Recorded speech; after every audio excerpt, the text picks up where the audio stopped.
Hello friends, very good morning. Welcome to the Hindu editorial analysis. So ఈ రోజు మనం handle చేయబోయే ఆర్టికల్ వచ్చేసి ఆబ్వియస్లీ ఎకానమీ రిలేటెడ్ ఆర్టికల్. చాలా డీటెయిల్డ్ గా మనం డిస్కస్ చేద్దాం. జీడిపి డేటాకి సంబంధించి చాలా బాగా మనం దీని నుంచి సబ్జెక్ట్ నేర్చుకోవచ్చు. సో దానికంటే ముందు యూపీఎస్సి ప్రిపేర్ అవుతున్న బిగినర్స్ ఎవరైతే ఉన్నారో, ఆస్పిరెంట్స్ ఎవరైతే ఉన్నారో, మీ అందరి కోసం ఎల్టీఎక్స్ క్లాసెస్ మీకు రైట్ చాయిస్ ఎందుకు అని చెప్పే ప్రయత్నం చేస్తాను. నా నోటితో ఒకసారి, నా పాయింట్ ఆఫ్ వ్యూలో మీరు ఒకసారి వినండి. So I will give you 6 reasons. ఇక్కడ మీకు కనిపిస్తున్నాయి PIBLAC, press information bureau, line of actual control, అంతేనా? PIBLAC 6 రీజన్స్ నేను మీకు ఇస్తాను. వినండి ఒకసారి. విన్న తర్వాత you make an informed choice.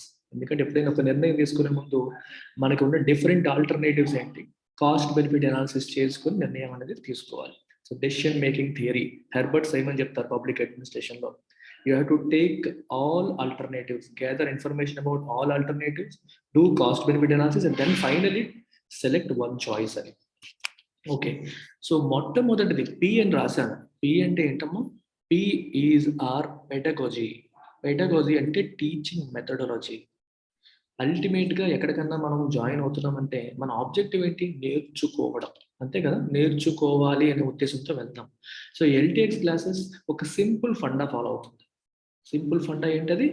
ప్రతి ఒక్క స్టూడెంట్కి కూడా మన క్లాసు అర్థం అవ్వాలి. అర్థం అవ్వడానికి ఎలా చెప్పాల్సి వస్తే అలా చెప్పండి. సబ్జెక్ట్ని తప్పు చెప్పకుండా, డైల్యూట్ చేయకుండా, ప్రతి ఒక్క స్టూడెంట్కి, అంటే బేసిక్స్ లేని వాళ్ళకి కూడా, when I say every student it means fundamentals లేని వాళ్ళు, బేసిక్స్ లేని వాళ్ళకి కూడా అర్థమయ్యేలాగా ఓపికగా, అవసరమైతే మళ్ళీ మళ్ళీ రియల్ లైఫ్ ఎగ్జాంపుల్స్తో డీటెయిల్డ్గా చెప్పడం అనేది మన యొక్క పెడగాజీ. ఇప్పుడు నేను చేసే ఎడిటోరియల్స్ మీరు చూసినా, సాయిరామ్ సార్ చేసే హిందూ అనాలిసిస్ చూసినా, రేపు పొద్దున మీరు క్లాసుల్లో జాయిన్ అయ్యాక టీచర్స్ యొక్క మెథడాలజీ మీరు చూసినా ఇది రిఫ్లెక్ట్ అవుతుంది. Everything from basics to advanced. Basics నుండి కవర్ చేయడం అనేది ఇన్స్టిట్యూట్ యొక్క స్ట్రెంగ్త్. సో బేసిక్స్ నుండి కవర్ చేయాలంటే మాకు నెంబర్ ఆఫ్ అవర్స్ ఎక్కువ పడతాయి. అందుకని మనం 5 నెలల్లో కవర్ చేయాల్సిన సిలబస్ 7 నెలలు పట్టొచ్చు, 7 నెలలు కావచ్చు, 9 నెలలు పట్టొచ్చు, 9 నెలలు కాస్త సంవత్సరం పడుతుంది. సంవత్సరం పడుతుంది కానీ డీటెయిల్డ్గా అర్థమవుతుంది. సాలిడ్ ఫౌండేషన్ అనేది పడుతుంది. సబ్జెక్ట్ మీద భయం అనేది పోతుంది. మీ మీద మీకు నమ్మకం అనేది కలుగుతుంది. దట్ ఈస్ ఎల్టీఎక్స్ క్లాసెస్ యొక్క promise. This is the first reason why you should consider LTX classes as your choice. Second reason వచ్చేసి, సరే సార్ మీరు ఇందులో ఏమేమి ఇన్క్లూజన్స్ ఉన్నాయి, వాట్ ఆల్ ఆర్ ఇన్క్లూడెడ్? మీరు ఓన్లీ ప్రిలిమ్స్ కవర్ చేస్తారా, మెయిన్స్ కూడా కవర్ చేస్తారా, ఏంటి కదా? ఎస్, ఫస్ట్ వచ్చేసి మీకు NCERT foundation. It is completely recorded version వస్తుంది. మీకు ఎన్సిఆర్టీ ఫౌండేషన్ మీకు ఇచ్చేస్తాను. దాని తర్వాత మీకు ప్రిలిమ్స్ ప్లస్ మెయిన్స్ క్లాసెస్ అనేవి ప్రిలిమ్స్కి సెపరేట్గా, మెయిన్స్కి సెపరేట్గా ఉండవు. ప్రిలిమ్స్ ప్లస్ మెయిన్స్ ఓరియంటేషన్లో క్లాసెస్ చెప్పేటప్పుడే ప్రిలిమ్స్ కాంపోనెంట్స్ కవర్ అవుతుంటాయి, మెయిన్స్ కాంపోనెంట్స్ కూడా కవర్ అవుతాయి. ఈ ఓరియంటేషన్లో క్లాసెస్ అనేవి జరుగుతాయి. సో ఎన్సిఆర్టీ ఫౌండేషన్ ఉంటుంది, plus prelims plus mains orientation ఉంటుంది, ప్లస్ మీకు ఇంటర్వ్యూ కూడా ఇంక్లూడెడ్. కాకపోతే మీరు మెయిన్స్ క్లియర్ చేసిన టైంలో అప్పుడు ఇంటర్వ్యూ కోచింగ్ అనేది ఇవ్వడం అనేది జరుగుతుంది. దానికి మాక్ ఇంటర్వ్యూ చేయడం, ఎక్స్ప్లెయిన్ చేయడం, ఎలా చేయాలో చెప్పడం అప్పుడు జరుగుతుంది. Prelims test series, yes. Mains answer writing, yes. Daily mains answer రైటింగ్కి మీకు ఒక క్వశ్చన్ ఇచ్చి మీరు రాసిన ఆన్సర్స్ని ఎవాల్యుయేట్ చేసి ఫీడ్బ్యాక్ ఇవ్వడం ఉంటుంది. వీక్లీ ఒక సెషన్, ఆన్సర్ రైటింగ్ సెషన్ కూడా జరుగుతుంది. ప్రిలిమ్స్కి షెడ్యూల్ వేసేసి కంప్లీట్గా టెస్ట్ సిరీస్ కూడా ఇస్తాం. So all these things are included. అర్థమవుతుంది? యూపీఎస్సీకి end to end everything is included except optional. Optional మీరు సెపరేట్గా తీసుకోవాలి. Otherwise everything else is absolutely included. Then what is this B? B stands for backup. Backup ఎందుకు అవసరం? మనం ఏ పని చేసినా సరే ప్లాన్ బి ఉండాలి అంటారు పెద్దలు. ఎస్పెషల్లీ యూపీఎస్సీ ఇన్ఫినిటీకి మనం సింగిల్ మైండెడ్ ఫోకస్తో చదవాలి అనేది ఎంత ఇంపార్టెంటో, it the same time the success rate in UPSC is absolutely లో. మీ అందరికీ తెలిసిందే యూపీఎస్సీలో సక్సెస్ రేట్ చాలా తక్కువ ఉంటుంది. సో యూపీఎస్సీ ప్రిపేర్ అయ్యి ఒకవేళ ఇది రాకపోతే నా లైఫ్ ఏంటి, నా పరిస్థితి ఏంటి అనే భయం స్టూడెంట్కి ఉంటుంది. అందుకోసం అని చెప్పి it is always recommended that you have a backup plan. చాలా మంది ఏం చెప్తాం, యూపీఎస్సీ ప్రిపేర్ అయితే గ్రూప్ 1కి గ్రూప్ 2కి, లేకపోతే వేరే ఎగ్జామ్స్ కూడా రాయగలిగే ఎబిలిటీ మనకి బిల్డ్ అవుతుంది అంటాం. అయితే ఆ వేరే ఎగ్జామ్స్కి ఓరియంటేషన్ స్లైట్గా మారుతుంది. మరి ఆ ఎడిషనల్ ఓరియంటేషన్ ఎవరు ఇస్తారు? దానికోసం మళ్ళీ వేరే కోచింగ్ సెంటర్కి వెళ్ళాలా? అవసరం లేదు. మన యూపీఎస్సీ ఇన్ఫినిటీలో మీరు జాయిన్ అయితే మీకు బ్యాకప్ కూడా ఇక్కడే ప్రొవైడ్ చేయబడుతుంది.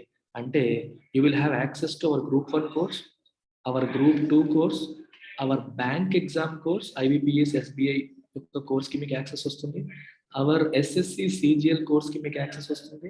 అలాగే మనం ఆఫర్ చేస్తున్న ఆర్బీఐ గ్రేడ్ బి కోర్స్కి కూడా మీకు యాక్సెస్ వస్తుంది. అంటే ఇన్స్టిట్యూట్లో ఆఫర్ చేసే ప్రతి ఒక్క గవర్నమెంట్ ఎగ్జామ్ కోర్స్కి కూడా మీకు absolutely free access and complimentary access వస్తుంది. యూపీఎస్సీ ఇన్ఫినిటీ జాయిన్ అయితే you get all these things. సరే, బాగుంది సార్, పెడగాజీ బాగుంది, ఏమేమి ఇంక్లూడ్ చేస్తున్నారో చెప్పారు, బ్యాకప్ చెప్పారు, కానీ వ్యాలిడిటీ ఎన్నాళ్ళు సార్, ఎన్నాళ్ళు వ్యాలిడిటీ ఉంటుందనే క్వశ్చన్ వస్తుంది. We at LTX classes believe in only one concept. ఇన్స్టిట్యూట్లో ఎవరు జాయిన్ అయినా సరే ఉద్యోగం వచ్చిన తర్వాతే వెళ్ళండి. అది 6 నెలలు కావచ్చు, 6 సంవత్సరాలు కావచ్చు. 6 సంవత్సరాలు పట్టకుండా ఉండాలని మనం కోరుకుందాం. 6 నెలలు కావచ్చు, 2 ఏళ్ళు కావచ్చు, 3 ఏళ్ళు కావచ్చు, మీకు జాబ్ వచ్చేంత వరకు కూడా మీకు యాక్సెస్ అనేది ఉంటుంది. వేటికి యాక్సెస్ ఉంటుంది? ఓన్లీ యూపీఎస్సీకే కాదు, దాంతోపాటు వచ్చే కాంప్లిమెంటరీ బ్యాకప్ కోర్సుకి కూడా లైఫ్ టైం వ్యాలిడిటీ మీకు వస్తుంది. ఇన్స్టిట్యూట్లో షార్ట్ టర్మ్ కోర్సులు లేవు, అన్ని కోర్సులు కూడా లైఫ్ టైం వ్యాలిడిటీతో ఉండే కోర్సులు మాత్రమే. అర్థమైందా? This is about L. Then what about A? Sir ఇన్ని ఇస్తున్నప్పుడు మీ ఫీజులు చాలా ఎక్కువ ఉంటాయి అనే క్వశ్చన్ స్టూడెంట్కి వస్తుంది. ఎందుకంటే అబ్సల్యూట్లీ రాంగ్. మన ఇన్స్టిట్యూట్లో ఫీజులు అనేవి అబ్సల్యూట్లీ ఎఫోర్డబుల్ ఫీజులు ఉంటాయి. ఎంత? 60,000 రూపీస్. ఆన్లైన్కి 60,000 రూపీస్, ఆఫ్లైన్కి 70,000 రూపీస్. వైజాగ్లో ఆఫ్లైన్ క్లాసెస్ జరుగుతూ ఉంటాయి, ఆన్లైన్ మీకు జూమ్లో జరుగుతూ ఉంటాయి, మన ఇన్స్టిట్యూట్ యాప్లో జరుగుతూ ఉంటాయి. సో ఆన్లైన్కి 60,000, ఆఫ్లైన్కి 70,000. So this is absolutely affordable. UPSC అనగానే లక్షల్లో ఫీజులు ఉంటాయి, మన ఫీజులు ఏమో. ఎఫోర్డబిలిటీ బాగానే ఉంది సార్, ఒకేసారి కట్టాలా? అవసరం లేదు. You have the option of convenience. Convenience అంటే మీరు ఈఎంఐ ఆప్షన్ మీకు ఉంటుంది. ఈ 60,000 మీరు 12 ఇన్స్టాల్మెంట్స్లో పే చేయొచ్చు. ఈ 70,000 కూడా 14 ఇన్స్టాల్మెంట్స్లో మంత్కి 5,000 పే చేస్తే సరిపోతుంది. అర్థమవుతుందా? So these are the 6 reasons which I can tell you why you should consider UPSC infinity. మరి మీరు ఏ నెంబర్కి కాల్ చేయాలి? ఇక్కడ రాస్తున్న నెంబర్కి కాల్ చేయాలి.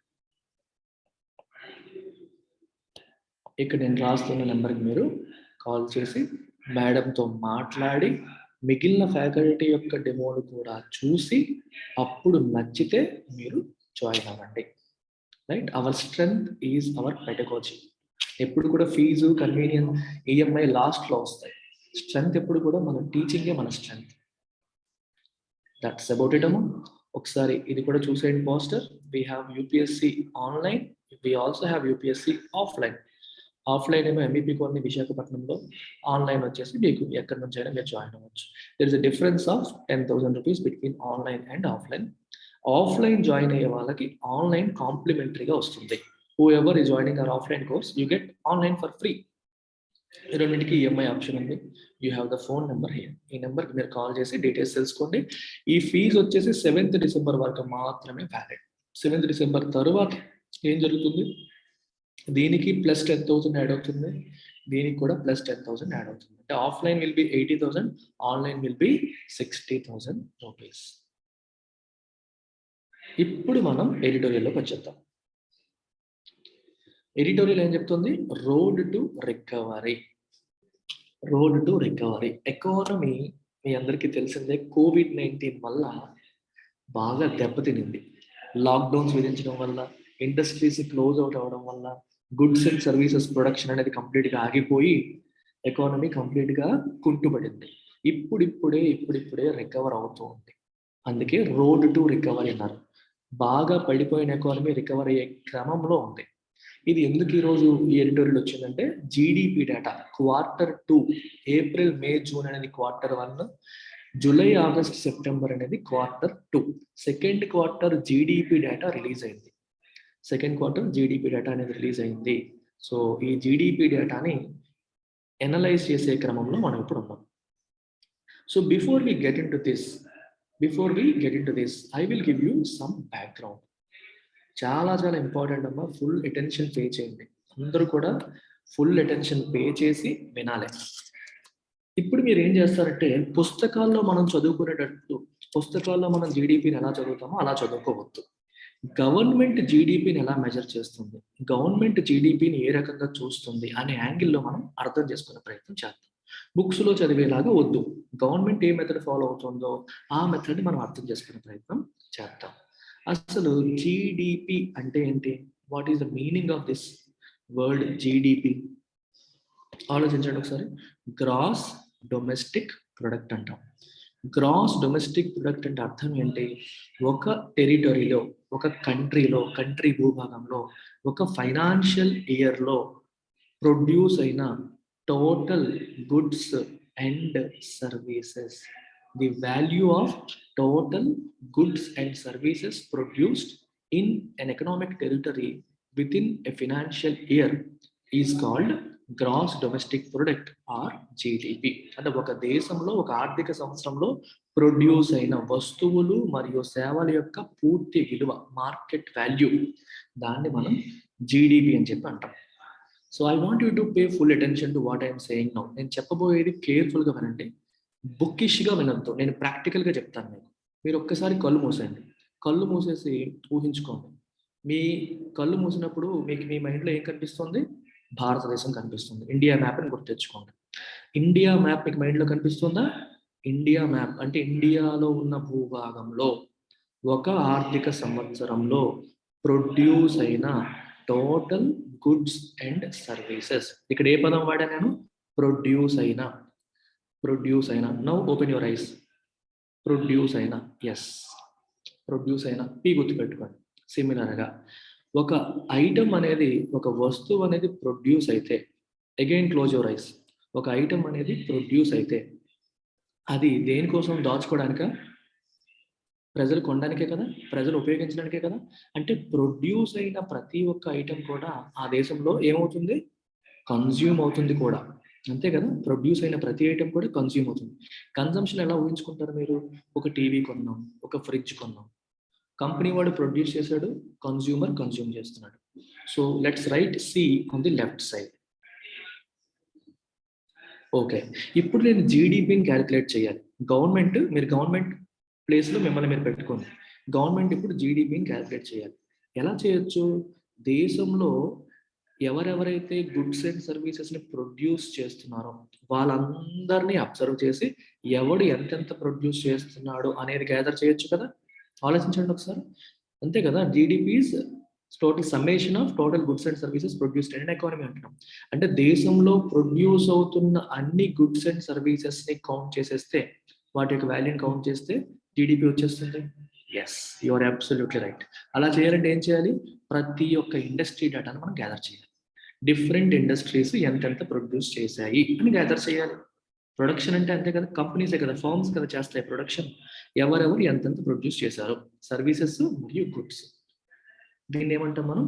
ప్రొడక్షన్ వైపు నుంచి డేటాను తీసుకోవడం. ఇది ఒక మెథడ్. ఈ మెథడ్ మనం జీవీఏ మెథడ్ అని చెప్పి అంటాం, gross value added. Okay fine, బాగానే ఉంది.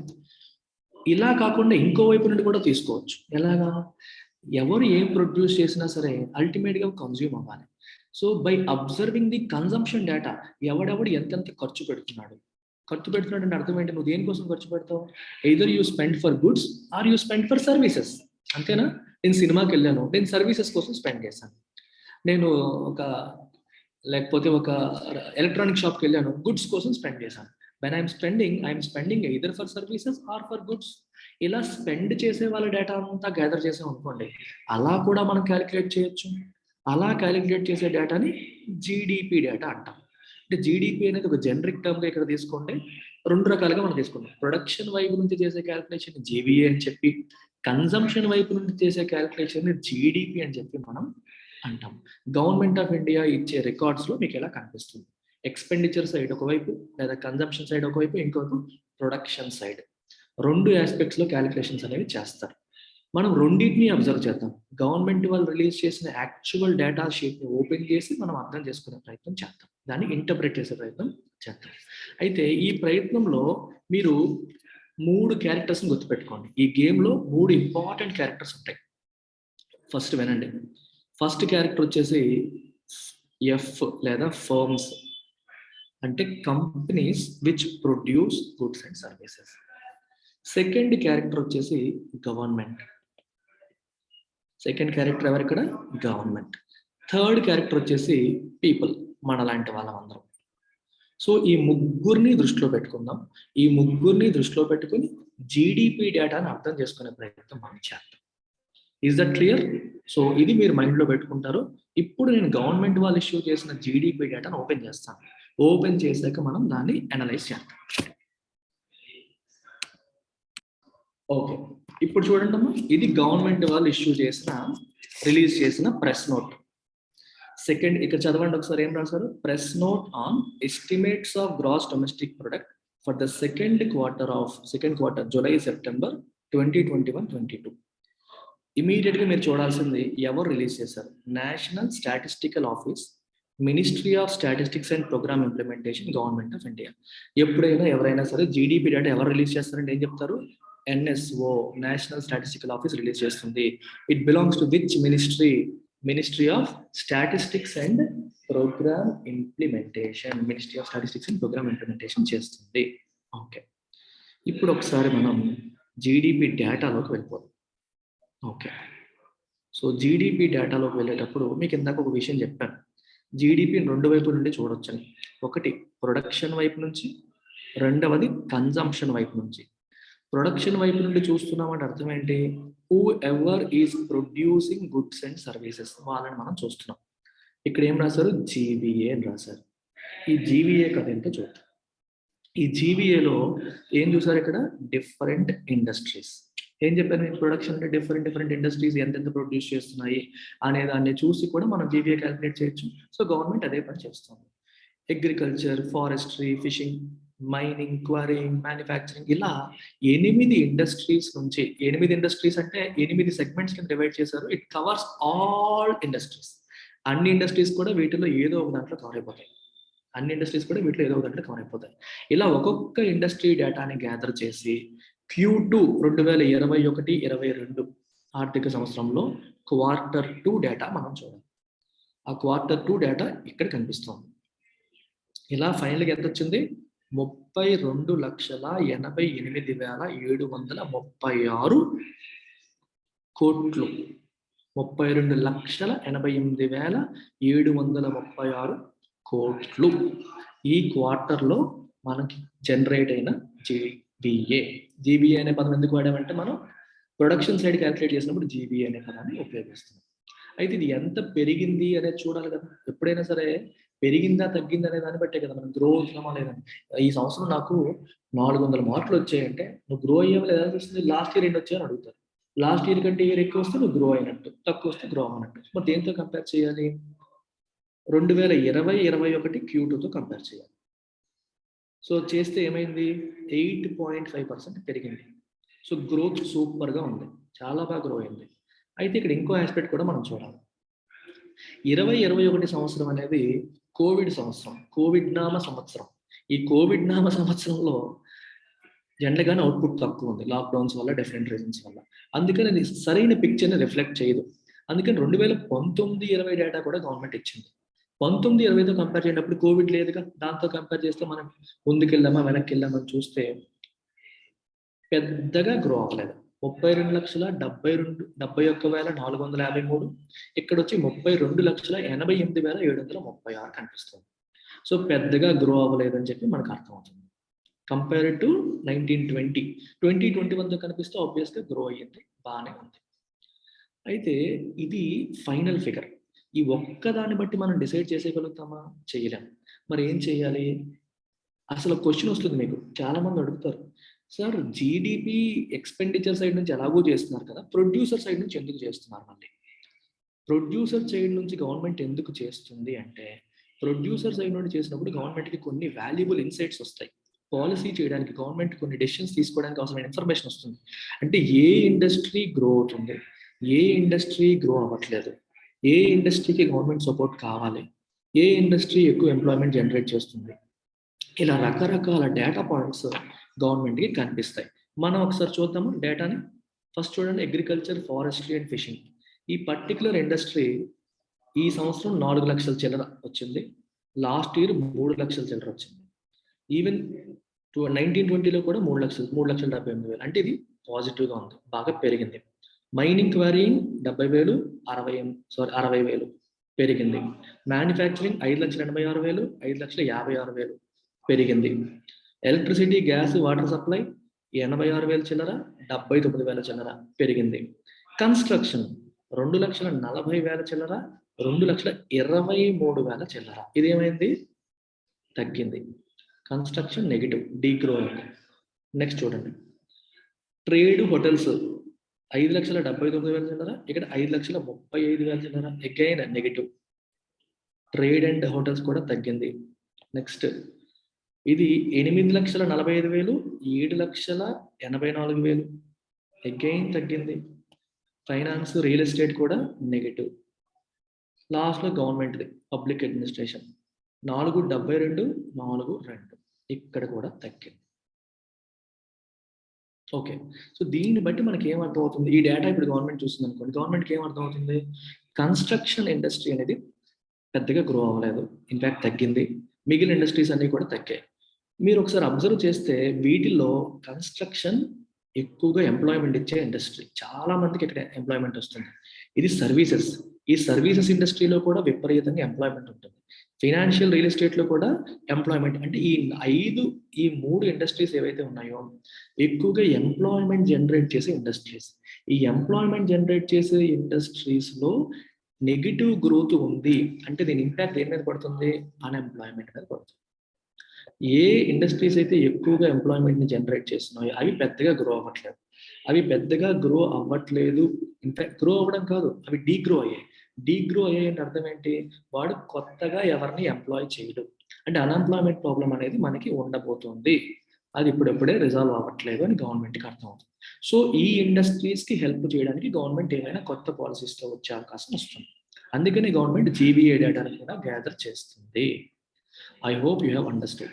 Now I know you know how to understand the data. డేటాను ఎలా చూడాలని మీకు ఇప్పుడు అర్థమైంది. ఇప్పుడు మనం ప్రొడక్షన్ సైడ్ చూస్తాం, కన్జంప్షన్ సైడ్ కూడా చూసేద్దాం ఒకసారి. కిందకి రండి కొంచెం. కిందకు వస్తే మీకు ఎక్స్పెండిచర్ కాంపోనెంట్స్, కన్జంప్షన్, ఖర్చు పెట్టడం చూద్దాం ఒకసారి. ఇక్కడ పేర్లు ఏం కనిపిస్తున్నాయి? Private final consumption expenditure, government final consumption expenditure, gross fixed capital formation, change in stocks, valuables, exports, imports, discrepancies. ప్రతి ఒక్క పదాన్ని మనం అర్థం చేసుకుందాం. Let us understand every single word mentioned here. Okay, ఇందాక మనకి ముగ్గురు ప్లేయర్స్ గురించి చెప్పాను. ఎవరెవరు ఆడుతున్నారు ఆటగాళ్ళు? ఒకటి పీపుల్, 2 గవర్నమెంట్, 3 ఫార్మ్స్ లేదా కంపెనీస్, ఆర్గనైజేషన్స్. సో కన్జంప్షన్ అంటే ఖర్చు పెడుతున్నారు. ఎవరెవరు ఖర్చు పెడుతున్నారు? మొదటి చూడండి, ప్రైవేట్ ఫైనల్ కన్జంప్షన్ ఎక్స్పెండిచర్. అంటే this represents the consumption expenditure of the people. ప్రజలు పెడుతున్న టోటల్ కన్జంప్షన్ ఎక్స్పెండిచర్ దీంట్లో వస్తుంది. అర్థమవుతుందా? పీపుల్ యొక్క consumption is reflected here. This also represents the demand. This is the main component కదా. ఇప్పుడు దేశంలో ఎవరు ఎక్కువ ఖర్చు పెడతారు? ప్రజలే కదా. ప్రజలు కొంటేనేగా ఇవన్నీ జరుగుతాయి. So more than 50-55% of GDP ఎక్కడి నుంచి వస్తుందంటే పీపుల్ నుంచే. పిఎఫ్సిఈ అనేది అతి పెద్ద కాంపోనెంట్. జీడిపి క్యాలిక్యులేషన్ అతి పెద్ద కాంపోనెంట్ ఏంటి? పిఎఫ్సిఈ. ఓకే, ఇప్పుడు పిఎఫ్సిఈ కాంపోనెంట్ అనేది పెరిగిందా తగ్గిందా చూడండి. 2021-22 ఇక్కడ ఉంది 19,48,346. పెరిగిందా తగ్గిందా? 2020-21తో పోలిస్తే పెరిగింది, గుడ్. 1920తో పోలిస్తే స్లైట్గా తగ్గింది, కానీ 2020-21తో పోలిస్తే పెరిగింది, పాజిటివ్. అంటే అర్థం ఏంటి? మార్కెట్లో డిమాండ్ ఉంది, ప్రస్తుతానికి డిమాండ్ ఉంది. దేంతో కంపేర్ చేస్తే లాస్ట్ ఇయర్తో పోలిస్తే ఉంది, కానీ 1920తో పోలిస్తే అంతగా లేదు. 1920తో పోలిస్తే అంతగా లేదు. Fine. Second thing, government final consumption expenditure. Government final consumption expenditure అంటే అర్థం ఏంటి? ఇప్పుడు గవర్నమెంట్ ఆఫ్ ఇండియా కూడా ఖర్చు పెడుతుంది. దేనికోసం ఖర్చు పెడుతుంది? గవర్నమెంట్ దేనికోసం ఖర్చు పెడుతుందో ఆలోచించండి ఒకసారి. Government spends money for offices, వాళ్ళ ఆఫీసెస్ మెయింటైన్ చేయడానికి, శాలరీస్ ఇవ్వడానికి, పెన్షన్స్ ఇవ్వడానికి, రైట్. అలాగే ఆఫీసుల్లో బీరువాలు కొనడానికి, చిన్న చిన్న ఐటమ్స్ మెయింటెనెన్స్ కోసం కూడా గవర్నమెంట్ చాలా ఖర్చు పెడుతుంది. That amount comes here. వీటితో పాటు గవర్నమెంట్ క్యాపిటల్ ఎక్స్పెండిచర్ కూడా చేస్తుంది. క్యాపిటల్ ఎక్స్పెండిచర్ అంటే అర్థం ఏంటి? గవర్నమెంట్ క్యాపిటల్ ఎక్స్పెండిచర్ అంటే అర్థం ఏంటి? మనకి ప్రాజెక్ట్స్ కోసం, డ్యామ్స్ కోసం, రోడ్స్ కోసం కూడా గవర్నమెంట్ ఖర్చు అనేది పెడుతుంది. సో గవర్నమెంట్ ఫైనల్ కన్జంప్షన్ ఎక్స్పెండిచర్లో అది రిఫ్లెక్ట్ అవుతుంది. Fine.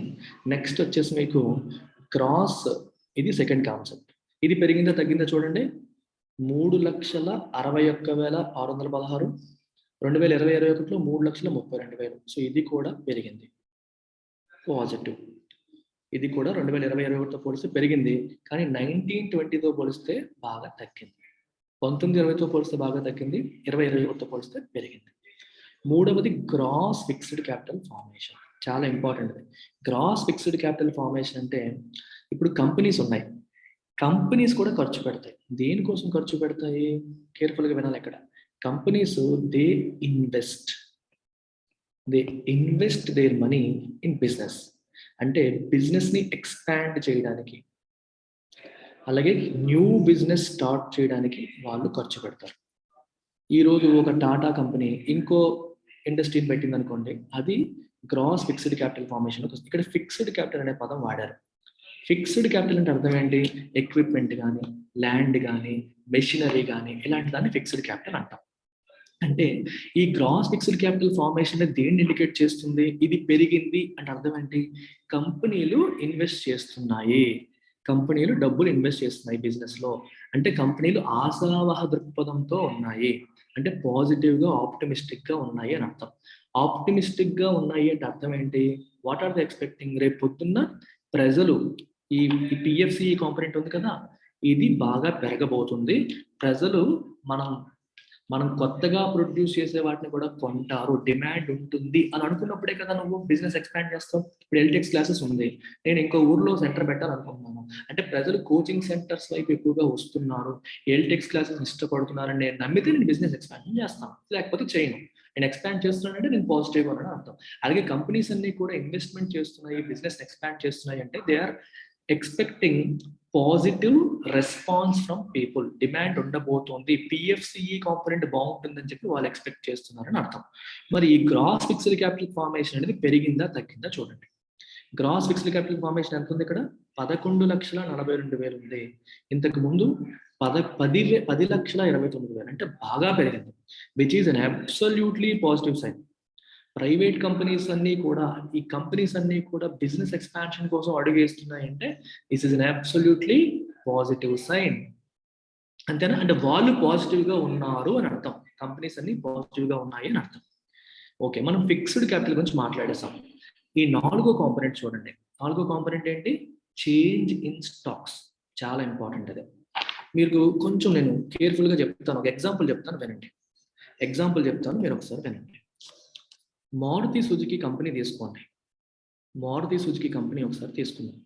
Maruti Suzuki company FY20 ఆర్థిక సంవత్సరంలో లేదా FY21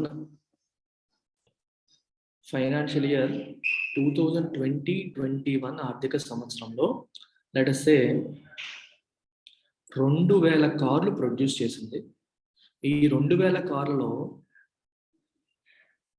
2,000 కార్లు ప్రొడ్యూస్ చేసింది, కానీ అందులో 1,900 మాత్రమే సేల్ అయ్యాయి. సో 100 ఉండిపోయాయి అనుకోండి ఒకసారి. 100 కార్లు ఉండిపోయాయి. సో ఈ ఉండిపోయేదాన్ని ఏమంటాం?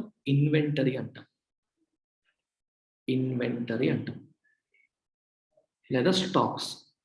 వాళ్ళ దగ్గర ఉండిపోయిన కార్లు అయిపోయింది. ఇప్పుడు 2020 21-22 ఆర్థిక సంవత్సరంలో మీరు తీసుకుంటే సేమ్ మారుతి సుజుకి కంపెనీ ఈ సంవత్సరంలో లెట్స్ సే 3000 కార్లు ప్రొడ్యూస్ చేసింది. 3000 కార్లు ప్రొడ్యూస్ చేసింది. ఇందులో పాతవి కొత్తవి అన్ని కలిపి 2500 కార్లు సేల్ అయిపోయాయి. లేదా ఇలా చేసుకోండి, 2500 కార్లు సేల్. ఇప్పుడు 3000 ఆల్రెడీ 1000 ఉన్నాయి, 100 ఉన్నాయి. అంటే మొత్తం ఎన్ని ఉన్నట్టు? 3000, 100 ఉన్నట్టు. అందులో 2500 సేల్ అయిపోయాయి. ఫైనల్గా ఎంత ఉన్నట్టు మనకి ఇప్పుడు? 3100లో 2500 తీస్తే 600. ఫైనల్గా ఇప్పుడు ఎంత ఉన్నట్టు? 600 ఉన్నట్టు. ఈ 600లో కొత్తవెన్ని? పాత 100 కదా, పాత 100, కొత్తవెన్ని 500. సో చేంజ్ ఇన్ స్టాక్ ఎంత అవుతుంది? 500 అవుతుంది.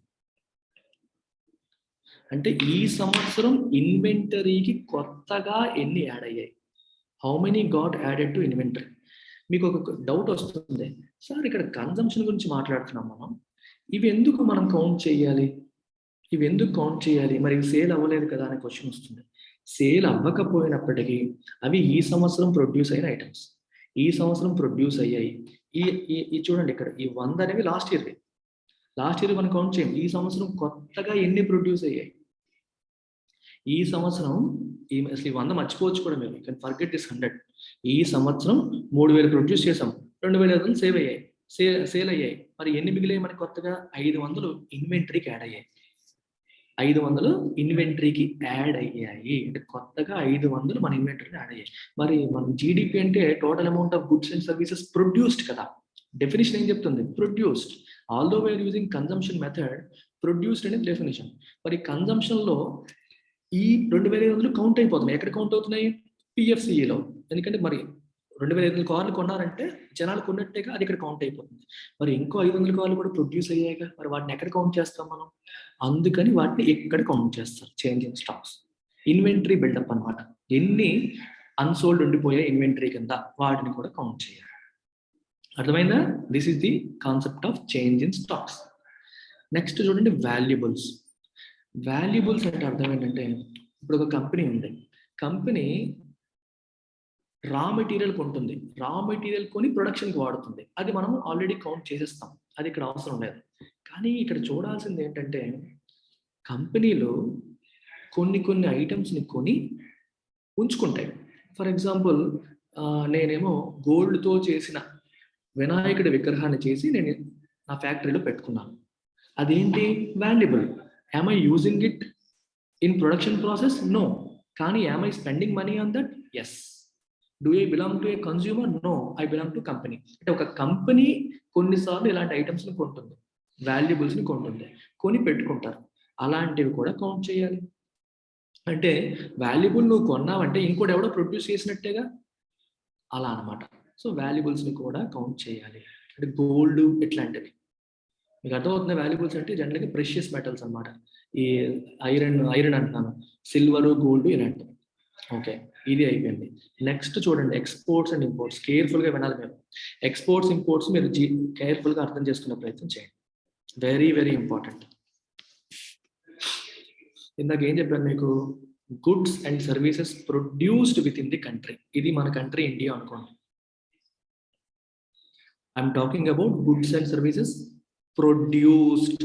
ఓకే, ఎక్స్పోర్ట్ దేన్ని ఇండికేట్ చేస్తుంది? Let us say this is China. ఇండియాలో స్టీల్ ప్రొడ్యూస్ అయింది అనుకున్నాం. ఇండియాలో ప్రొడ్యూస్ అయిన స్టీల్ చైనాకి ఎక్స్పోర్ట్ అయింది. It is consumed here. China వాడు మన దగ్గర కొనుక్కున్న స్టీల్ని వాడాడు. ఇప్పుడు నేను దేన్ని కౌంట్ చేయాలా వద్దా? మీరే చెప్పండి. కామన్ సెన్స్ ఉపయోగించి కౌంట్ చేయాలి కదా సార్, ఎందుకంటే అది మన దేశంలోనే కదా ప్రొడ్యూస్ అయింది. కన్జంప్షన్ ఇక్కడ జరగకపోయినా సరే మన దేశంలో ప్రొడ్యూస్ అయింది కాబట్టి దాన్ని కౌంట్ చేయాలి. It is consumed in foreign country but it is produced in India, so I have to count. Yes, exports నేను కౌంట్ చేస్తాను, బాగానే ఉంది. మరి ఇంపోర్ట్స్ కదేంటి? Same story. మళ్ళీ ఇండియా, చాలా కేర్ఫుల్గా వినాలి మీరు, చాలా కేర్ఫుల్గా వినాలి. మళ్ళీ ఇండియా తీసుకోండి, చైనా తీసుకోండి. ఈసారి రివర్స్లో వద్దాం. చైనాలో స్టీల్ ప్రొడ్యూస్ అయింది, అది ఇండియాకి వాడు ఎక్స్పోర్ట్ చేశాడు అంటే ఇండియా పాయింట్ ఆఫ్ వ్యూ అది ఇంపోర్ట్, ఇండియాలో కన్జ్యూమ్ అయింది అంటే ఇండియన్ కంపెనీస్ ఆ స్టీల్ని లేకపోతే ఇండియన్స్ ఆ స్టీల్ని ఉపయోగించారు, కన్జంప్షన్ అయింది, కన్జ్యూమ్డ్ ఇన్ ఇండియా. ఇప్పుడు ఇంపోర్ట్ పరిస్థితి ఏంటి, కేర్ఫుల్గా వినాలి మీరు. ఈ చైనా వాడు ప్రొడ్యూస్ చేసిన స్టీల్ లేదా చైనా వాడు ప్రొడ్యూస్ చేసిన వస్తువులు ఇండియాలో కన్జ్యూమ్ అయ్యాయి అని చెప్తున్నాను. కన్జ్యూమ్ అయ్యాయి అంటే అది మనం ఆల్రెడీ ఎక్కడో దగ్గర కౌంట్ చేసి ఉండాలి కదా. ఎక్కడ కౌంట్ చేసాం? ప్రైవేట్ ఫైనల్ కన్జంప్షన్ ఎక్స్పెండిచర్లో కౌంట్ చేస్తాం. ప్రైవేట్ ఫైనల్ కన్జంప్షన్ ఎక్స్పెండిచర్లో కౌంట్ చేసేసాం ఆల్రెడీ. ఇక్కడ కన్జంప్షన్ ఆల్రెడీ కౌంట్ అయిపోయిందిగా. అంటే ఒక ఐటమ్ నువ్వు కౌంట్ చేస్తావు కానీ ఇది ఇండియాలో ప్రొడ్యూస్ అవ్వలేదు. Are you getting this? Steel మనం కౌంట్ చేస్తాం పిఎఫ్సిలో, but it is not produced in India. ఇండియాలో ప్రొడ్యూస్ కాని ఐటమ్ని మనం జీడిపిలో ఎలా క్యాలిక్యులేట్ చేస్తాం? ఇప్పుడు మనం ఏం చేయాలి? దాన్ని తీసేయాలి. అందుకని మనం ఏం చేయాలి? ఎక్స్పోర్ట్స్ని యాడ్ చేయాలి, ఇంపోర్ట్స్ని తీసేయాలి. ఎందుకు ఇంపోర్ట్స్ని తీసేయాలి? They are not produced in India. ఇండియాలో ప్రొడ్యూస్ అవ్వలేదు కానీ ప్రైవేట్ ఫైనల్ కన్జంప్షన్ ఎక్స్పెన్సెస్లో కౌంట్ చేసేసాం. కౌంట్ చేసే నువ్వు కౌంటే చేయకపోతే తీసేయాల్సిన అవసరం లేదు. సరే తీయాల్సిన పనే ఉంది, మన దేశంలో ప్రొడ్యూస్ అవ్వలేదు ఎలాగో కౌంట్ చేయలేదు కదా మీరు అంటారు, కానీ కౌంట్ అయిపోయింది కన్జంప్షన్ ఎక్స్పెండిచర్లో. మీకు అర్థమవుతుందా? విదేశాల నుంచి వస్తున్నా మనం కన్జ్యూమ్ చేసేసాం, అది కౌంట్ చేయకూడదు కదా లెక్క ప్రకారం, అందుకని తీసేయాలి. అందుకే ఎక్స్పోర్ట్స్ మైనస్ ఇంపోర్ట్స్ యాడ్ చేయాలి. దీని నెట్ ఎక్స్పోర్ట్స్ అని చెప్పి అంటాం. నెట్ ఎక్స్పోర్ట్స్ అని చెప్పి అంటాం. This is how GDP data is calculated from consumption side. లాస్ట్లో డిస్క్రిపెన్సీస్ అని పెట్టాడు. ఇప్పుడు మీరు కన్జంప్షన్ సైడ్ నుండి చేస్తున్నారు, అలాగే ఇంకోటి ఏంటి ప్రొడక్షన్ సైడ్ నుండి చేస్తున్నారు. ప్రొడక్షన్ సైడ్ నుండి చేసినప్పుడు ట్యాక్స్లు ఉంటాయా? ఉండవు, ఎందుకంటే మనం మ్యానుఫ్యాక్చరర్ రేట్ని వేసుకుంటాం. కన్జంప్షన్ సైడ్ నువ్వు కొనేటప్పుడు ట్యాక్స్ ఇంక్లూడ్ అయిపోయింది. ట్యాక్స్ కొనేటప్పుడు ఇంక్లూడ్ అయిపోయింది, కేర్ఫుల్గా వినాలి మీరు. కొనేటప్పుడు ట్యాక్స్ ఇంక్లూడ్ అయిపోయింది. ప్రొడక్షన్ సైడ్ దగ్గర ఉన్న ప్రైస్కి ట్యాక్స్లు కలిపితే కదా మనకి కన్జంప్షన్ సైడ్ ఉన్న ప్రైస్ వస్తుంది. Yes or no? కొన్నిసార్లు గవర్నమెంట్ ప్రొడక్ట్ మీద సబ్సిడీ ఇస్తుంది, అంటే కన్జ్యూమర్కి ఖర్చు తగ్గిస్తుంది, గవర్నమెంటే భరిస్తుంది. సబ్సిడీని మనం మైనస్ చేసేది. ఇప్పుడు ఒక ఐటమ్ ల్యాప్టాప్ ఉందమ్మా 20,000 రూపాయలు, దీనికి 2,000 రూపాయలు ట్యాక్స్ పడింది. కానీ గవర్నమెంట్ మీకు 5,000 రూపాయలు సబ్సిడీ ఇచ్చింది అనుకోండి, అప్పుడు ఏం చేస్తాం? ఈ 5,000 రూపాయలు నువ్వు కట్టవుగా, గవర్నమెంట్ కడుతుంది. సో కన్జ్యూమర్ ప్రైస్ ఏమవుతుంది? 20 + 2 22 - 5 17,000 అవుతుంది. 17,000 అవుతుంది. అర్థమైందా? కన్జ్యూమర్ పాయింట్ ఆఫ్ వ్యూలో ఎప్పుడు కూడా మా producer price plus tax minus subsidy.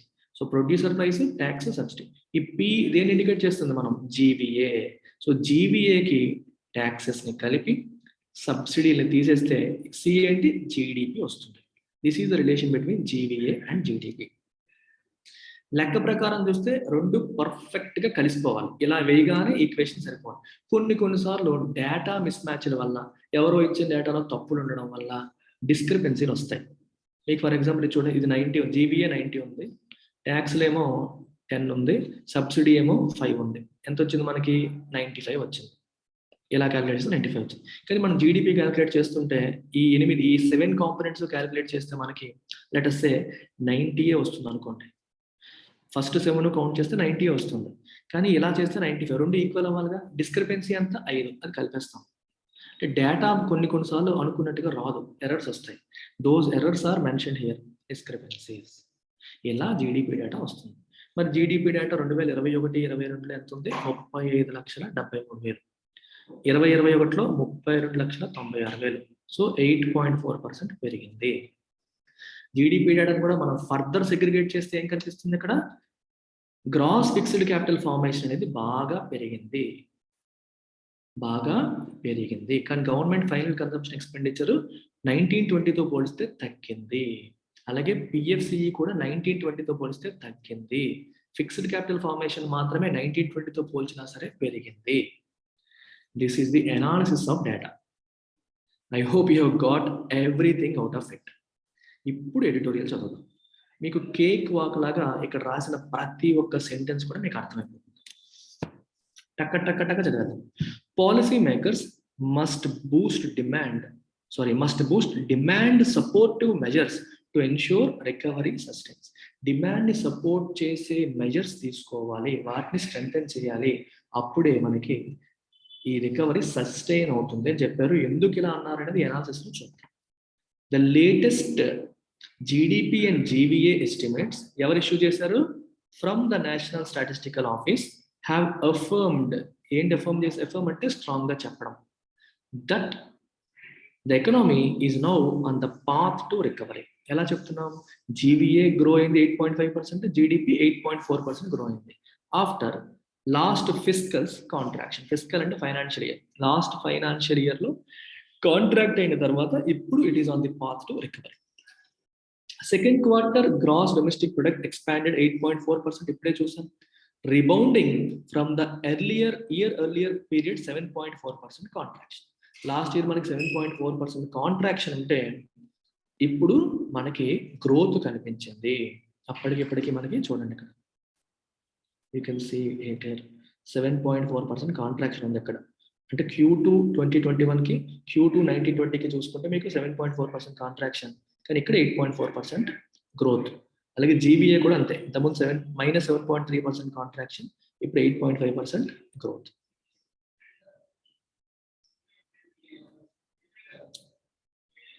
While the statistical advantage from the base effect surely aided the expansion, the economy appears to have gathered just enough momentum for GDP to post a marginal 0.3% growth, even when compared with second quarter of the pre-pandemic 1920 fiscal year. Base effect అంటే అర్థం ఏంటి? Last year సరిగ్గా perform చేయాల, lockdowns వల్ల వాటి వల్ల. So last year మనకి base అనేది తక్కువ ఉంది. ఎప్పుడైతే బేస్ తక్కువ ఉందో మనకి ఎక్కువలా కనిపిస్తుంది. మీకు బేస్ ఎఫెక్ట్ నేను ఎప్పుడు సింపుల్ ఎగ్జాంపుల్తో చెప్తాను. మీకు ఇప్పుడు ఎగ్జామ్స్ అవుతున్నాయి, first exam, second exam, third exam అనుకోండి. ఫస్ట్ ఎగ్జామ్లో మీకు 100 మార్కులు వచ్చాయి, సెకండ్ ఎగ్జామ్లో 110 వచ్చాయి, సెకండ్ ఎగ్జామ్లో 110 వచ్చాయి. మీకు ఎంత గ్రో అయినట్టు? మీకు 10% గ్రో అయినట్టు. ఓకే, అలా కాకుండా ఫస్ట్ ఎగ్జామ్లో మీకు 60 వచ్చాయి అనుకోండి, సెకండ్ ఎగ్జామ్లో 110 వచ్చాయి అనుకోండి, ఇప్పుడు మీకు ఎంత కనిపిస్తుంది? ఆల్మోస్ట్ 90% గ్రోత్ కనిపిస్తుంది. కానీ ఇన్ రియాలిటీ నెంబర్స్ ఏమేగా, నీకు వచ్చిన 110, కానీ గ్రోత్ ఇక్కడ ఎందుకు కనిపిస్తుంది అంటే బికాస్ ఆఫ్ లో బేస్. ఇక్కడ బేస్ 100, ఇక్కడ బేస్ ఏమో 60. బేస్ తక్కువ ఉండడం వల్ల నీకు ఎక్కువ వచ్చినట్టుగా కనిపిస్తుంది. ఆ పాయింట్ రాశారు. 2021లో COVID-19 వల్ల నెంబర్ తక్కువ ఉంది, దానివల్ల నీకు ఇప్పుడు ఎక్కువ కనిపిస్తుంది. అది డెఫినెట్ గా ఎయిడ్ చేసింది ఎక్స్పాన్షన్. అయితే ఇంకో మాట కూడా చెప్పాడు, అలా అని చెప్పి కొట్టి పారేయకూడదు. 2019-20తో మనం కంపేర్ చేసినా సరే, 1920 ఫిస్కల్ ఇయర్ తో కంపేర్ చేసినా సరే లైట్ గా 0.3% గ్రో అయ్యింది. సో కాబట్టి కొట్టి పారేయడం లేదు. 1920తో కంపేర్ చేసినా సరే పెరిగింది అంటే జీడిపి గ్రో అయిందని అనుకోవాలి. The gross value added figures ఇవేం చేస్తాయి? Production side. Gross value added దేన్ని ఇండికేట్ చేస్తుంది? Production side. which capture the extent of activity across 8 major formal sectors of the real economy. 8 sectors మనం పేర్లు కూడా చూసాం, అగ్రికల్చర్ తో మొదలు పెట్టి పబ్లిక్ అడ్మినిస్ట్రేషన్ వరకు. పబ్లిక్ అడ్మినిస్ట్రేషన్ లో గవర్నమెంట్ సర్వీసెస్ అన్ని ఉంటాయి. సరే, పబ్లిక్ అడ్మినిస్ట్రేషన్ అంటే ఏంటంటే మీకు డౌట్ రావు. గవర్నమెంట్ సర్వీసెస్, గవర్నమెంట్ అందించే సర్వీసెస్ అని అక్కడ కౌంట్ అవుతాయి అనమాట. They to underscore the improvement, అవి కూడా ఇంప్రూవ్మెంట్ అండర్స్కోర్ చేస్తున్నాయి. With July-September 2021 GVA figure of 32.89 lakh crore, registering a 0.5% expansion from the July-September period of 2019. 2019తో పోల్చుకున్నా సరే మనకి GVA ఫిగర్ కూడా ఎక్స్పాండ్ అయ్యింది, 0.5% పెరిగింది. 5 of the 8 sectors posed growth not just from the year earlier quarter but also surpassed the pre-COVID-19 performance. 8లో 5 sectors లో 1920తో compare చేసినా సరే grow అయ్యాయి. Manufacturing, which has the second largest share of GVA, appears to have regained traction. That was the bulwark of GVA. If you are regaining traction అంటే మనకి grip దొరికేసింది అని అర్థం. Manufacturing slip అవుతా ఉంది గ్రో అవ్వకుండా, ఇప్పుడు now it has got the grip. Traction means grip, ఆ grip రావడం, టైర్ గ్రిప్ వచ్చిందనుకో ట్రాక్షన్ ఉంది అంటే మనకి సపోర్ట్ దొరికేసింది, ఇక మ్యానుఫ్యాక్చరింగ్ పికప్ అయిపోతుంది అని అర్థం. ట్రాక్షన్ వచ్చేసింది and it was the బుల్వార్క్ of GVA. అంటే మెయిన్ బుల్వార్క్ అంటే మెయిన్ ప్రొటెక్టర్ అనమాట, దాన్ని మనం బుల్వార్క్ అంటాం. ఒక కోట గోడ లాగా, ఒక ప్రొటెక్టర్ లాగా, ఒక డిఫెన్సివ్ వాల్ లాగా అంటాం బుల్వార్క్. Logging a 3.9% expansion of the pre-pandemic second quarter of fiscal 2020. 2020-21 కాదు, 1920తో కంపేర్ చేసినా సరే 3.9% ఎక్స్పాండ్ అయింది. మీకు ఇంకో మాట చెప్పాను అనాలిసిస్ చేసేటప్పుడు, ఎంప్లాయ్మెంట్ ప్రొవైడింగ్ సర్వీసెస్ ఏవైతే ఉన్నాయో, ఏంటవి? కన్స్ట్రక్షన్, మిగిలినవన్నీ కూడా మనకి సర్వీసెస్ సెక్టర్స్ ఏవైతే ఉన్నాయో ఇవి సర్వీసెస్ కేటగిరీస్. ఎస్పెషల్లీ ఇక్కడ కన్స్ట్రక్షన్ నుంచి రాయట్లేదు, services categories, financial, real estate, professional services, trade, travel, ఇవన్నీ అనమాట. ఈ industries are however are yet to fully recover from the pandemic's devastating impact. అవి పూర్తిగా రికవర్ అవ్వలేదు. డెవస్టేటింగ్ అంటే damaging. And along with construction కూడా పూర్తిగా రికవర్ అవ్వాలని చెప్పాను. Another major provider of jobs, అది కూడా ఎక్కువగా జాబ్స్ ప్రొవైడ్ చేస్తుంది. They lagged pre pandemic levels by cumulative 77,000 crores. 1920తో పోల్చుకుంటే 77,000 కోట్లు ల్యాగ్ అవుతున్నాయి. With the potential impact of Omicron variant a big unknown, the outlook here may stay hazy for now. Omicron వచ్చేస్తుంది అంటున్నారు కోవిడ్ది. దాని యొక్క ఇంపాక్ట్, పొటెన్షియల్ అంటే పాసిబుల్, ఎంత ఇంపాక్ట్ ఉంటుంది అనేది ఒక బిగ్ అన్నోన్, ఎవరికి తెలియదు. కాబట్టి జీడిపి అవుట్లుక్ అనేది క్లియర్ గా ఉందా అంటే లేదు, మే స్టే హేజీ అంటే నాట్ క్లియర్. ఒక మసకగా ఎలా ఉండబోతుందో మనం క్లియర్ గా చెప్పలేము, ఎందుకంటే కోవిడ్ మళ్ళీ వచ్చింది అనుకోండి మొత్తం సీన్ అంతా మారిపోతుంది. Next, డిస్అగ్రిగేటెడ్ view. డిస్అగ్రిగేట్ అంటే మొత్తం కలిపి చూస్తున్నాం, అలా కాకుండా ముక్కలు చేస్తే డిస్అగ్రిగేట్ చేస్తే also reveals areas of concern that would undermine the రికవరీని సప్రెస్ చేసే కొన్ని ఏరియాస్ ఆఫ్ కన్సర్న్ ఉన్నాయి, కొన్ని ఆందోళన కలిగించే అంశాలు ఉన్నాయి. అవి ఎప్పుడు తెలుస్తాయి? మనం ముక్కలు చేస్తే మనకు తెలుస్తాయి. చూడండి, private final consumption expenditure that measures spending on everything from essentials to luxury goods and the entire gamut of services by all consumers and has the largest share of GDP at 55% is still treading water. Private consumption expenditure అనేది మీకు చెప్పాను, జీడిపిలో maximum వాటా dente 55%. ఇది అందరూ కొనే అన్ని వస్తువుల్ని కౌంట్ చేస్తుంది, ఎసెన్షియల్స్ నుంచి లగ్జరీ గుడ్స్ వరకు. ఇది పూర్తిగా రికవర్ అయ్యిందా అంటే అవ్వలేదు. 1920తో పోలిస్తే ఇంకా వెనకబడే ఉంది. మన డేటా చూసాం, 20 లక్షల చిల్లర ఉంది 1920లో. 20 లక్షల చిల్లర ఉంటే 21-22లో మనకి ఎంత ఉంది చూసేయండి ఒకసారి. ఇక్కడ చూడండి, ఇక్కడ చూడండి, అది 20 lakh సంథింగ్ ఇక్కడ ఉంటే ఇక్కడ 19,48,000, అంటే పెద్దగా గ్రో అవ్వాలి. 2021తో పోలిస్తే పెరిగింది కానీ 1920తో పోలిస్తే గ్రో అవ్వలేదు. ఆ పాయింట్ మాట్లాడుతున్నాం ఇక్కడ. సో ఇది ఏదైతే ఉందో ఈ పర్టిక్యులర్ పారామీటర్ అనేది ఈ స్టిల్ ట్రెడింగ్ వాటర్లో మీరు ట్రెడింగ్ వాటర్ని ఎలా అర్థం చేసుకోవచ్చు చూడండి. మీరు ఎప్పుడైనా స్విమ్మింగ్ చేసేటప్పుడు కానీ వాటర్లో నిల్చొని, అంటే నేలకు టచ్ చేయకుండా నిల్చున్నారు అనుకోండి, అలా కాలు ఆడించుకుంటారు కానీ ఎక్కడికైనా ముందుకు వెళ్తారా? వెళ్ళరు. కాలు కొట్టేసుకుంటారు కానీ ముందుకు వెళ్ళరు. అంటే వాటర్లో నడిచే నడక నువ్వు ఎక్కడున్నావు అక్కడే ఉంటావు, కాలు ఆడిస్తావు కానీ ముందుకు వెళ్ళవు. స్విమ్మింగ్ నేను మాట్లాడుతుంది, వాటర్లో నడవడానికి ప్రయత్నం చేస్తే ఎక్కడున్న వాళ్ళం అక్కడే ఉంటాం. అప్రైట్ గా నిల్చొని, స్విమ్మింగ్ పొజిషన్ లో కాదు హార్జెంట్ కాకుండా నిలువుగా నిల్చొని కింద కాలు ఆడిస్తే ముందుకు వెళ్తామా? వెళ్ళం. అంటే ఎక్కడ వేసిన గొంగలు అక్కడే. అంటే it is failing to make progress అని అర్థం. ట్రెడింగ్ వాటర్ అంటే it is failing to make progress, PFCE అనుకున్నంతగా పెరగట్లేదు అని అర్థం.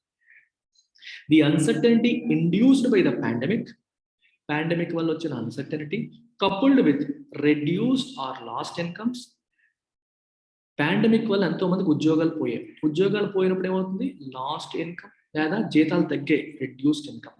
ఎంప్లాయ్మెంట్ సినారియోస్ మారిపోవడం వల్ల ఆదాయం తగ్గిపోవడము, అన్సర్టెనిటీ. ఈ రెండింటి వల్ల ఏమవుతుంది? They continue to depress demand depress చేస్తున్నాయి. డిమాండ్ అంటే ప్రజలు కొనుగోలు తగ్గిపోతున్నాయి. డబ్బులుంటే కొంటాను, ఆదాయం పెరిగితే కొంటాను, ఆదాయం తగ్గుతున్నప్పుడు నేను ఎందుకు కొంటాను? తగ్గిపోతుంది. And is mirrored in consumer spending still remaining 3.5% shy of pre COVID level. అందువల్ల కన్స్యూమర్ స్పెండింగ్ అనేది ప్రీ కోవిడ్ లెవెల్తో పోలిస్తే ఇంకా 3.5% షై, అంటే తక్కువ. షై అంటే సిగ్గు కాదు ఇక్కడ, దానికంటే తక్కువ ఉంది అని అర్థం. 1920తో పోలిస్తే ఇంకా 3.5% తక్కువ ఉంది. Okay, government consumption spending which has often been a reliable alternative source of demand. ప్రజలు ఖర్చు పెట్టినప్పుడు ఎవరు ఖర్చు పెట్టదు? గవర్నమెంట్ ఎక్కువ స్పెండ్ చేయనప్పుడు డిమాండ్ అనేది పెరుగుతుంది. With a capacity to serve as a multiplier is also well below the fiscal 2020 second quarter, possibly by design, as the center seeks to consolidate its fiscal position. Beautiful sentence. Each and every word మనం అర్థం చేసుకుందాం. Government consumption spending ఏదైతే ఉందో, which has often been a reliable alternative source of demand with a capacity to serve as multiplier. Let us try to understand this sentence. డీటెయిల్డ్గా sentence అర్థం చేసుకుందాం. Let us assume government is spending money. Government బాగా ఖర్చు పెడుతుంది అనుకుంది. Government ఎలా ఖర్చు పెట్టొచ్చు? ఒకటి, ప్రజల చేతుల్లోకి మనీ వేసేయడం ద్వారా ఖర్చు పెట్టొచ్చు, డైరెక్ట్గా క్యాష్ ట్రాన్స్ఫర్ చేయడం ద్వారా ఖర్చు పెట్టొచ్చు, లేదా క్యాపిటల్ ఎక్స్పెండిచర్ అంటే పెద్ద పెద్ద డ్యామ్లు, బిల్డింగ్లు ఇలాంటివి కట్టడం ద్వారా కూడా ఖర్చు పెట్టొచ్చు. ఒకవేళ గవర్నమెంట్ ఇలా ఖర్చు పెట్టింది అనుకోండి, if the government spends a lot of money on building capital expenditure. ఇప్పుడు ఫర్ ఎగ్జాంపుల్ ఒక డ్యామ్ కట్టాలని గవర్నమెంట్ డిసైడ్ అయిపోయింది. మరి డ్యామ్ ఎవరు కడతారు? It will give it to a private company like L&T. Infrastructure కంపెనీస్కి ప్రాజెక్ట్ రూపంలో ఇస్తుంది. ఈ ప్రాజెక్ట్ వాల్యూ 50,000 కోట్లు ఉంటుంది. ఈ ప్రాజెక్ట్ L&Tకి వచ్చినప్పుడు వాడేం చేస్తాడు? He will employ people. 50,000 కోట్లు గవర్నమెంట్ దగ్గర తీసుకుంటాడు, ప్రజలకి ఎంప్లాయ్మెంట్ రూపంలో తను మనీ ట్రాన్స్ఫర్ చేస్తూ ఉంటాడు. సో మనీ ఎక్కడికి వస్తుంది? ఇప్పుడు ప్రజల చేతుల్లోకి వస్తుంది, ఎంప్లాయ్మెంట్ రూపంలో వీళ్ళకి వస్తుంది. గవర్నమెంట్ నుంచి మొదలైన మనీ ప్రైవేట్ కంపెనీ చేతులకు వెళ్ళి వాడి ప్రాఫిట్ వాడు తీసుకోగా శాలరీస్ రూపంలో, వర్క్ రూపంలో ఎంప్లాయీస్కి వస్తుంది.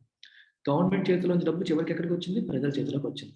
మరి వీళ్ళ యొక్క ఆదాయం ఇప్పుడు ఏమవుతుంది? పెరుగుతుంది. ఇంతకుముందు ఉద్యోగాలు లేవు వీళ్ళకి, ఇప్పుడు ఉద్యోగాలు ఉన్నాయి, ఆదాయం పెరిగింది. మరి పెరిగిన ఆదాయంతో వీళ్ళు ఏం చేస్తారు? They will buy goods and services. Goods and services కొంటారు. టీవీ కావచ్చు, ఫ్రిడ్జ్ కావచ్చు, what ever it is, they by all these goods and services.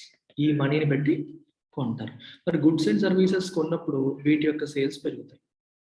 మరి వీటి యొక్క సేల్స్ పెరిగినప్పుడు ఎవరైతే వీటిని ప్రొడ్యూస్ చేస్తారో ఫర్మ్స్, కంపెనీస్, వాళ్ళ ఆదాయం పెరుగుతుంది.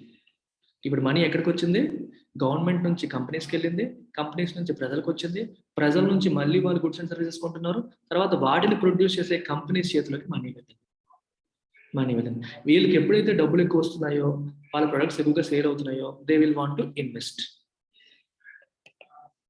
వాళ్ళు ఇన్వెస్ట్ చేస్తారు. అంటే కొత్త ఫ్యాక్టరీలు పెట్టడాలు, ఇవన్నీ చేయడాలు, ఇంకా ఎక్కువ గుడ్స్ అండ్ సర్వీసెస్ ప్రొడ్యూస్ చేయడానికి ట్రై చేస్తారు. మీకు అర్థమవుతుందా?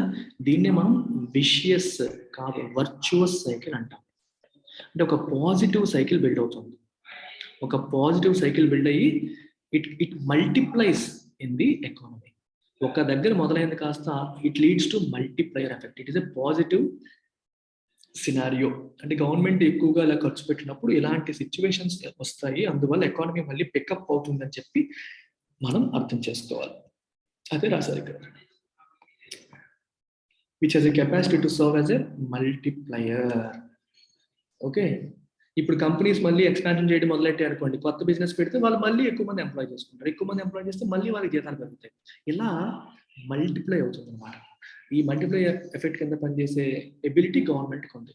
ఇది కూడా is also well below fiscal 1920తో పోలిస్తే అది కూడా చాలా తక్కువ ఉంది.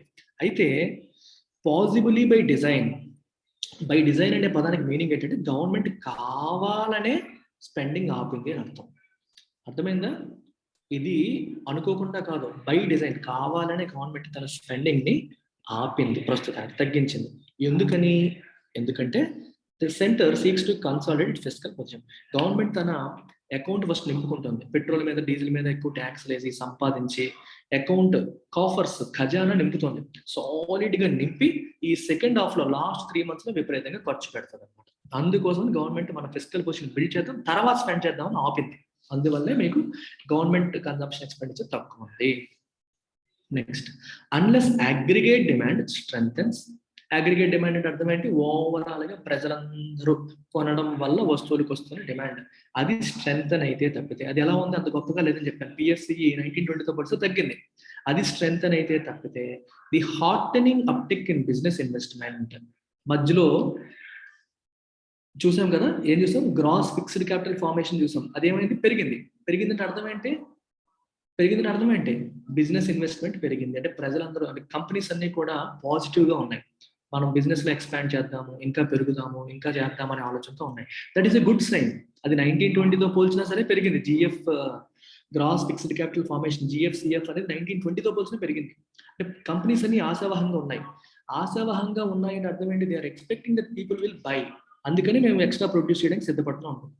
మరి వీళ్ళు నిజంగానే ఈ ఇన్వెస్ట్మెంట్ పాజిటివ్ గా ఉండాలి అంటే, ఇది ఇలాగే కంటిన్యూ చేయాలంటే నిజంగానే ప్రజల యొక్క కన్సంప్షన్ పెరగాలి, అంటే అగ్రిగేట్ డిమాండ్ పెరగాలి. అగ్రిగేట్ డిమాండ్ ఒకవేళ పెరగకపోతే ఈ బిజినెస్ ఇన్వెస్ట్మెంట్ లో వచ్చిన అప్టిక్ ఏదైతే ఉందో which is reflected in 11.11% year-on-year jump in gross fixed capital formation, could come to naught with capacity additions remaining underutilized and corporate captains yet again tightening their purse strings. Absolutely beautiful sentence.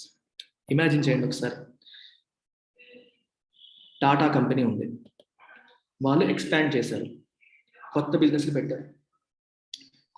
పెట్టారు, బాగానే ఉంది, కానీ sales అవట్లా. నువ్వు sales అవ్వకపోతే నువ్వు business ఇంకా expand చేసుకుంటూ వెళ్తావా, ఆపేస్తావు. ఉన్నవే సేల్ అవ్వట్లేదు. ఇక్కడ రాసారు అండర్ యూటిలైజ్డ్ కెపాసిటీ. కొత్త కెపాసిటీస్ అండర్ యూటిలైజ్ అయితే, అంటే వాళ్ళు ప్రొడ్యూస్ చేసిన ఎవరు కొనకపోతే అలా ఉండిపోతా ఉంటే ఏం చేస్తారు వాళ్ళు, మళ్ళీ కార్పొరేట్ క్యాపిటల్స్ ఏం చేస్తారు, yet again tightening their purse strings. జేబులు మళ్ళీ పర్సులు టైట్ చేస్తారంటే మరి ఖర్చు పెట్టడం ఆపేస్తారని అర్థం. అందుకే అగ్రిగేట్ డిమాండ్ పెరగాలి.